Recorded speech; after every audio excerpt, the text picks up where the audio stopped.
For some unknown reason, I decided that today was the day that I take apart my pantry and share it with you. Okay, now I have not everything.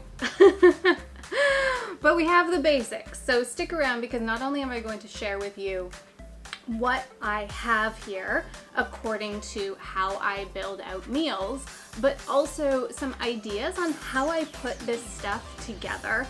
So these are my vegan pantry staples. Hello and welcome to, or welcome back to, the Simply CA. My name is Alana, and on this channel you are going to find tips and tools and resources and information about how to live your healthiest, most fulfilled, most aligned life. We do that through vegan, whole food, plant-based meals, learning about human design lifestyle coaching, as well as yoga and fitness videos. If you enjoy this content, don't forget to click on that subscribe button as well as the notification bell. 2 quick disclaimers before today's video. The first disclaimer, what you see here just happens to be what I have in my pantry or in my cupboards right now. In no way, shape, or form is any of this sponsored or affiliated or anything along those lines, which I really need to be a better YouTuber and get some sponsorships and affiliate links up and going. But all of this is just stuff that I normally purchase. And my second disclaimer is I am not actually vegan. Vegan is a lifestyle, and as much as I truly believe in the vegan lifestyle and aim towards being vegan, I am not.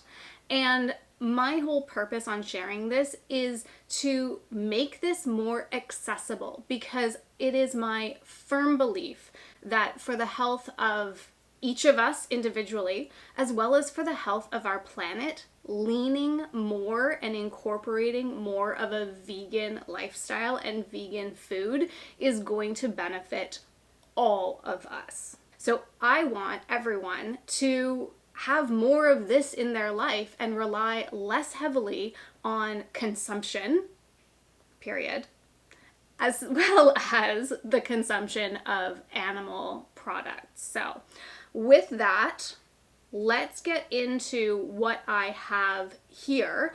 As well, the description box has a link in it for my Veganuary starter guide, and we're going to go through these products as I've laid them out in the Veganuary starter guide. You'll notice that the fruit and vegetables, colorful veg is what I called them, they're missing from this. That's because I need to go grocery shopping.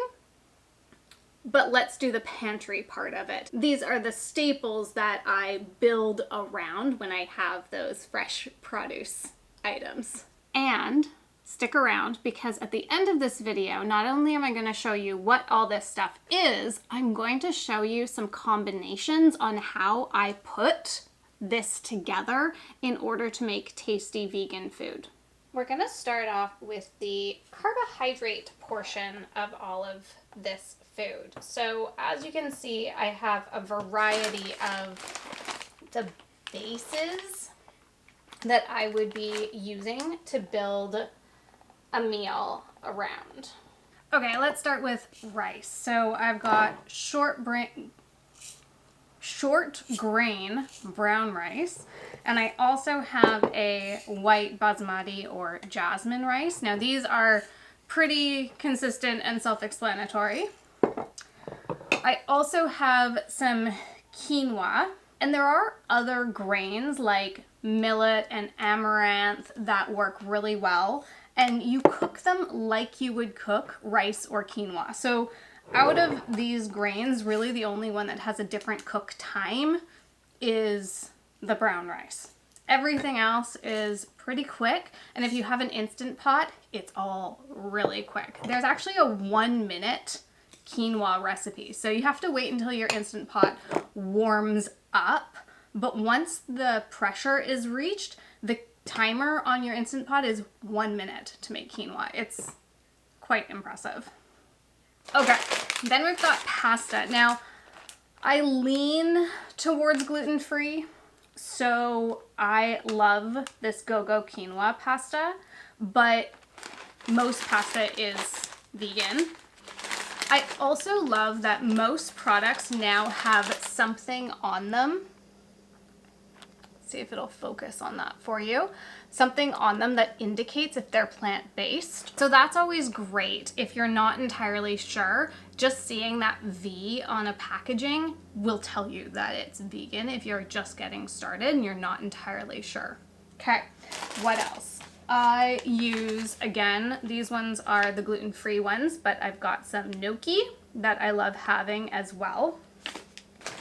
And these are my all-time favorite product. There is nothing in them. You could also use rice noodles or like rice vermicelli, but these ones are made out of pea starch, green bean starch, corn starch, and water. But I love these as a base for so many different meals, so these are great. And then I also included some gluten-free oats because you can use these for oats, oatmeal, or you can blend them up and make them into oat flour. So next we're going to get into the protein element here. And there are lots of options. You're also going to notice that some of the options are missing, but we've got lentils and beans and soy products for you to enjoy. We're going to start off with tofu. Super self-explanatory. I like the firm tofu because I find it to be the most multi-purpose. You can press it to make it more dense. You can just reheat it. You can scramble it. It works for everything. I would say that medium is really nice if you like the texture of a scrambled egg, and extra firm is great for if you don't really like the texture of tofu. Go for the extra firm and then press the water out of it. Two things to note: you want to try to get organic and non-GMO when it comes to your tofu, because soy is such a heavily processed product when it comes to agriculture, and specifically animal agriculture. So I'm not going to go into my entire soy spiel here, but essentially when people are upset about soy and that soy is bad, really they're talking about the fact that we have so much soybean oil in all of our processed foods, as well as animals that are cultivated for meat purposes are fed soy as part of their diet. So we end up with a ton of soy in our diet, but when we're vegan, we eat it in this format or tempeh, which I don't like. I have made it once where I like it. I crumbled it up and I made it into taco meat and I liked it. But any other time, not a tempeh fan, so I do it this way instead. Which brings me to the soy curl. Now, I get these at a specialty store here in Vancouver. I have no idea where and how often you can find them in other locations, but these contain whole, non-GMO soybeans. So great. What I do with these is I rehydrate them, and then you pretty much just use them as you would like chicken. So these are great. Beans. I love black beans. I have a version of white beans, but I don't really use them, but I have them. And then we have lentils. And these aren't even all of the lentils. There are mung beans and green peas and all of those sorts of things kind of fall in that category, the legumes. I want to talk about my beluga lentils, my black lentils. These little beasts are amazing. They cook in the same time as quinoa. They cook in the same time as white rice. So and they hold their shape.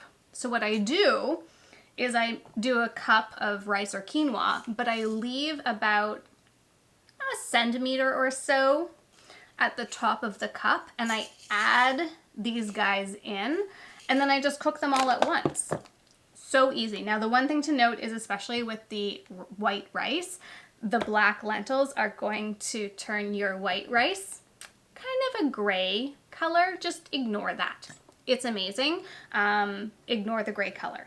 Red lentils, these ones are fantastic for soups and stews, and they work really well with like a curry flavor. And then we've got the green lentils, which hold their texture pretty well, so they're nice to just like have and sprinkle on a salad. And just like I don't have tempeh, you will also notice that I am missing chickpeas. Now, the reason I'm missing chickpeas is not because I don't like chickpeas. In fact, I like chickpeas a little bit too much, and my stomach decided that I needed to take a chickpea break. I'm able to eat just a little bit of hummus now, which is great, but I still have to take it easy, so I don't have chickpeas in my home. You can also get most of this stuff in a can instead of having it dried and having to either soak it or reconstitute it. The reason I actually use most of these products that I have is I don't need to rehydrate them or soak them. So the black beans I just use in my Instant Pot, so they don't need to be soaked or anything. Great. The black lentils, no soaking required, just cook them up like you would rice or quinoa, or cook them with your rice or quinoa. The red lentils, no soaking required, dump some of them into a soup or a stew and they cook right up. And then the green lentils, I don't play around with too much, but same thing as the red lentils, you don't need to soak them. So that's why I use the beans and the lentils that I use here. Getting into the largest category, these are all of the, well, not all of, these are a bunch of the staples that I use to add flavor as well as to make sauces. So let's go through these ones. We're gonna start off with this guy because it is life. This is the best bouillon I have ever had. I didn't used to like using veggie stock, and I would like always cut the flavor, but I actually intentionally add this to more things than I would normally use veggie stock for. So it's not cheap, but you can get it at Costco, or Whole Foods will sometimes have sales on it. So this is the world's most amazing bouillon. All right, next up, cashews. Cashew pieces, again, not super cheap, but so multi-purpose. So if I want to do a sauce or a dressing or have some creamy flavor, or if I want to make a cheese, this all comes from the cashews. And I get the cashew pieces, so they're a little bit less expensive. Next up, miso. This just happens to be the miso that is available. Surprise! Nutritional yeast, of course. I need to get more of it. I add it to tofu scrambles. You use it for cheeses. I use it in salad dressings. I use nutritional yeast for a lot. Nut butters, so you can have peanut butter, you can have almond butter, you can have cashew butter, tahini, all of the nut butters. I usually love having peanut butter most of the time. Also, tamari. I love this one because it is local. It's the one I grew up with, but also it's a wheat-free tamari, so that's great if you're gluten-free. We cannot forget about coconut milk. I always have light and full fat coconut milk available in my cupboard. I use it to replace milk. I use it for texture, for thickening things. And then we've got cashew milk. So I love, this is a Canadian brand. I love cashew milk because it is the closest to like a 1% milk that you would get. The texture isn't too thick. Like I find oat milk and coconut milk to be very thick, and it's not too thin like an almond milk. So I find this to be fantastic. It also has a high boiling point, and because of that, it doesn't curdle when you use it for coffee. So I use this for if I'm cooking or if I'm making a smoothie. Now the other thing to note on this is that it is the unsweetened version. So when you're getting fake milks. Make sure that you're getting the unsweetened version, not the original, not the vanilla, the unsweetened. Unless you're getting the chocolate, then get the chocolate. It is so good. Oh, this also works really great for cereal. Again, it's kind of like that 1% milk texture. Okay, what's next? Self-explanatory, a little bit of tomato paste, never hurt anyone. Well, unless you're allergic to tomatoes. I also always have a jar of spaghetti sauce around, just makes life easy. I use the Earth Balance Organic spread. There are so many different spreads that you can use. This is just, again, it's the one I grew up with. I've tried some other products and I don't love them. If you live down in America, you have so many more options. So check out a bunch of different YouTubers who live in the US. They've done a whole host of different taste tests. So you can test out the different sorts of butters. I also find Earth Balance is like consistently available, usually on sale. They've got it in cubes and they've got it in large tubs. So it's just kind of one of those ones where it works. Yeah, let's go here. The garlic chili sauce. I just throw this stuff in everything. You know what? I've actually never looked at the ingredients. Good. Okay, yeah, we're fine. That's good. Really quickly, if you need an egg substitute when baking, if you want an egg substitute for a scramble, go with your tofu. But if you need an egg substitute when baking, everyone uses flax eggs. I actually prefer the flavor, as in the lack of flavor, of a chia egg. So 1 tablespoon to 3 tablespoons of water. And then I just made some incredible chocolate chip cookies using applesauce as an egg replacer. So one of these little guys is equivalent to 2 eggs. So I always have some unsweetened applesauce in my house. Maple syrup. Use the real stuff, please. Or you can use sugar, brown sugar, coconut sugar, cane sugar. I always have some real maple syrup in my house. Garlic and ginger, gotta have those always and forever. And then let's do really quick some vinegars. So apple cider vinegar, make sure you have it with the mother, just so that's nicely fermented. Rice vinegar, doesn't matter, just make sure you've got some unflavored rice vinegar. Again, just super simple to have. And then I also always have some toasted sesame oil. And then on top of that, I always have a variety of oil. So I've got olive oil, grapeseed oil, and sesame oil that's not toasted. So the toasted gives it a lot of flavor, but the regular sesame oil is just another oil to have.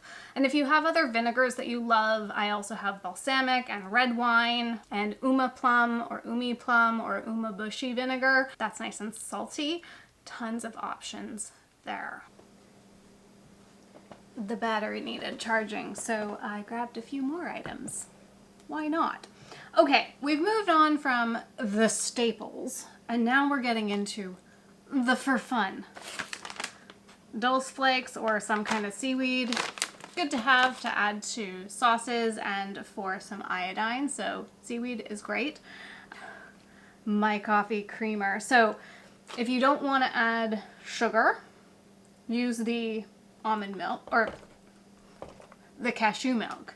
If you don't care and you just want something fun and playful in your coffee, this is so good. They have it in the hazelnut as well, but what I love to do is actually use the vanilla with a little bit of pumpkin spice seasoning or like mix, and that is delightful. Okay.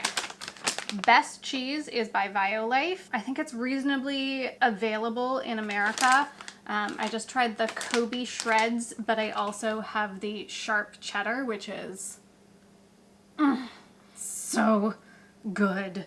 It melts, it tastes good. Silk also is a really great yogurt, vegan yogurt. It is made out of coconut. I get the vanilla unsweetened one. This is the V I was talking about. If you like a Greek yogurt, this isn't for you. It is a little bit runnier. And again, in America, you have more variety of options. So Delicious is probably my favorite vegan ice cream. They've got tons of different flavors. And they're also the one that's available more internationally. Like they're very easy to find. I've been using Vega since I was a teenager. Got their protein powder in the sport version in vanilla and chocolate usually. And I just throw that in a smoothie. It adds good flavor. It's sweetened with stevia, so if you hate the flavor of stevia, don't get it. It's a pea protein majority protein powder, so it's good. I like it. And then again, this is just that stuff that's like the most easily available and happens to be good.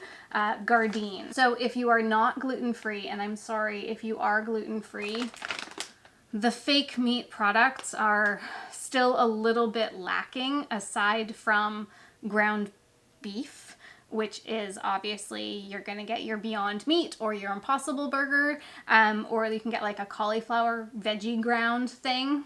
Those are fine. But if you are gluten-free, these are a good chicken substitute. If you are not gluten-free, Gardein is awesome. They've got the chicken burgers, they've got like chicken nuggets, they've got these great little veggie breakfast patties. They've even got a fish strip, breaded fish thing. If you use some cashews with some dulse flakes and a little bit of garlic and capers, you can make a really nice sauce for the fish version and make like a fish wrap or something. So that's a really great combo.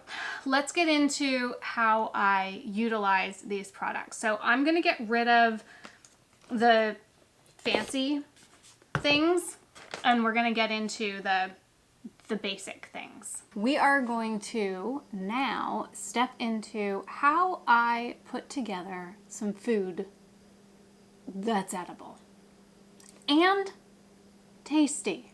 Let's see here. Quick and easy. We're gonna go with the bean noodles, some tofu,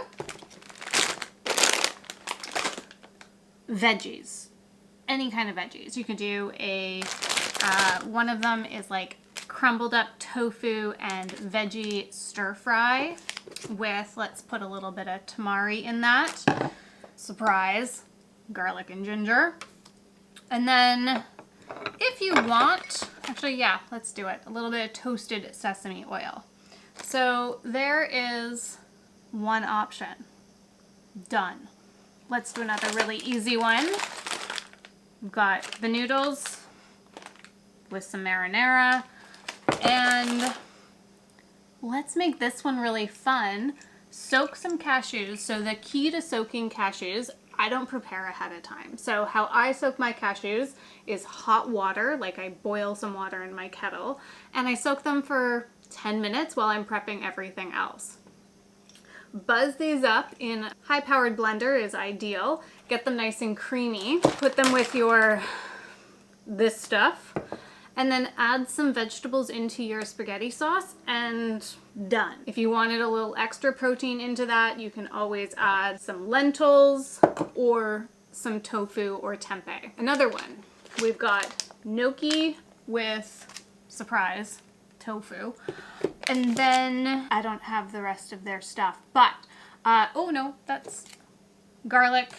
And then I do like parsley, oregano, salt and pepper, and a little bit of olive oil and vegetables. And then you put that on a sheet pan, bake it in the oven, and you've got a one pan meal.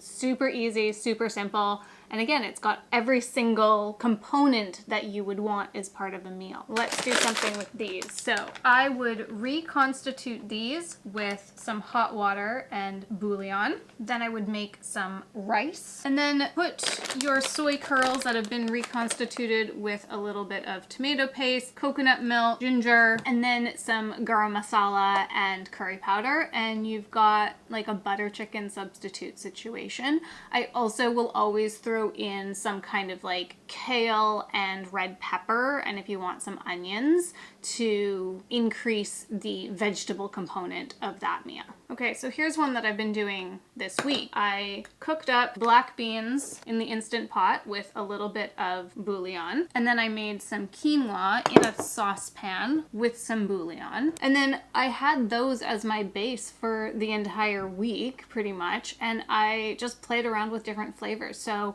you could put that into a salad, whatever sort of green base that you want, and then if you want to add some dressing, you could use some nutritional yeast and some apple cider vinegar for your salad dressing with a little bit of oil. Or the other thing I was doing was using a little bit of Violife cheese and some tortillas, and I was making like quesadillas with some spinach in them to get the green veg as well. So one of the newer staples that I've just been playing around with a little bit is I've got my bean noodles.